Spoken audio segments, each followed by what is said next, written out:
ఈరోజు mothers day సందర్భంగా మీ అందరికీ శుభములు తెలియపరుస్తున్నాను. తల్లిదండ్రులను ప్రేమించటం వాగ్దానంతో కూడిన ఆజ్ఞ.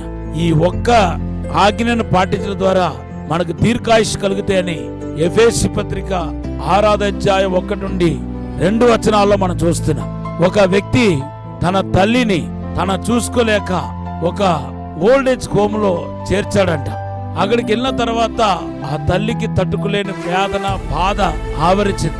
ఒకసారి స్టన్ అయిపోయి ఆ కొత్త నిర్మానుషంగా ఉన్న ఆ ప్లేస్ అంతా చూసి కంగారు పడి కాసేపు దుఃఖపడి ఏడ్చిన తర్వాత దేవునికి ఒక ప్రార్థన చేసిందంట.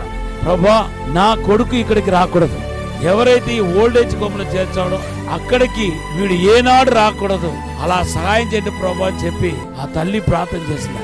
తల్లి ప్రేమ ఎంత గొప్పదంటే అర్ణానిత్తం. దేవుని బిడ్డలారా, అందుకొరకే తల్లి తన బిడ్డను మరచునా అని అడుగుతున్నాడు. ఒకవేళ మరచినా నేను మరవను అంటున్నాడు. తల్లి వలే ఓదారుస్తానన్నాడు. ఒకవేళ దేవుడు మీకు ఒక స్త్రీగా మీకు ప్రత్యక్షం అవ్వాలంటే ఆయన తల్లి అవతారమే తీసుకుంటాడు.